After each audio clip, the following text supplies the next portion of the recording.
अस्सलामुअलैकुम, मेरा नाम फातिमा ज़हरा है और आप ऑब्जर्वर पोस्ट देखना शुरू कर चुके हैं। आज हम एक ऐसी कहानी पर बात करेंगे जो सिर्फ एक व्यक्ति की नहीं है, ये हमारे समाज की असमानता और भय की कहानी है।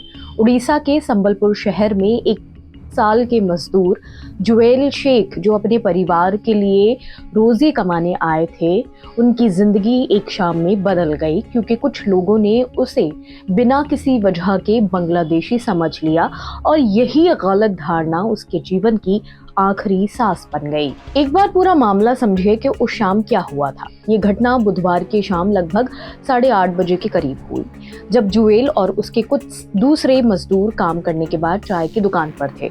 उसी वक्त 4-5 अनजान लोगों ने उन्हें रोक लिया और कहा वह अवैध बांग्लादेशी हैं। उन लोगों ने उन्हें पहचान पत्र मांगे, लेकिन जब मजदूरों ने सही पहचान दिखाई तब भी आरोपियों ने कहा कि वो सारे फर्जी हैं।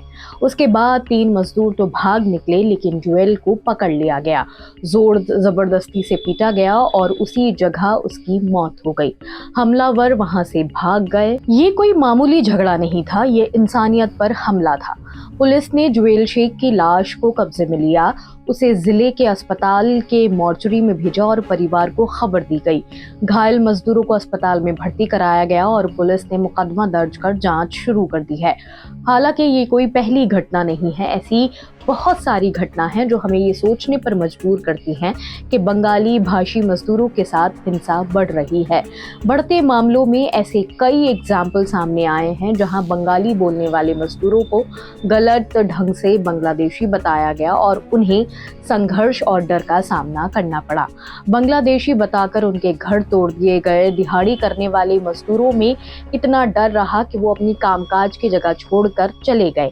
ऐसी हालत तब बनती है जब बातचीत और सही जानकारी की जगह डर और गलत सोच हावी हो जाती है। हालांकि जुएल सिर्फ एक नाम नहीं था, वो किसी गांव का बेटा था। घर में माँ बाप होंगे, भाई बहन होंगे, परिवारों की हजारों उम्मीदें उनसे जुड़ी होंगी, जो आज एक झूठे शक और गलत धारणा की वजह से टूट गई।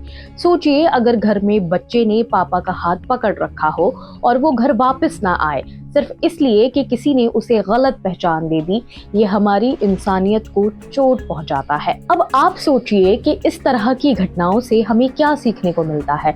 हमारे देश में बहुत सारे मजदूर ऐसे हैं जो रोज अपनी मेहनत से परिवार को चलाते हैं, जो शहरों गांवों के बीच पुल की तरह काम करते हैं, जो देश की अर्थव्यवस्था को आगे बढ़ाते हैं।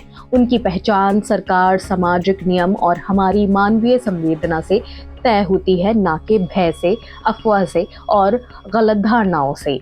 लोगों को समझना चाहिए कि पहले पूछें, समझें, इंसानियत देखें और फिर किसी निष्कर्ष या नतीजे पर पहुंचें, क्योंकि किसी के साथ गलत धारणा और हिंसा सिर्फ समाज को कमजोर बनाती है। जुएल की ये कहानी सिर्फ एक नाम नहीं है, ये हमारे समाज की असमानताओं का एक आईना है। हर रोज इस तरह की घटनाएं बढ़ रही हैं और ऐसे लोगों के खिलाफ कोई एक्शन नहीं लिया जा रहा है। अगर इस तरह के लोगों को रोकना है तो सरकार को अपने कानून को सख्त करना होगा, ताकि इस तरह की हरकत करने वालों में सरकार का खौफ हो और किसी बेगुनाह की जान न जाए।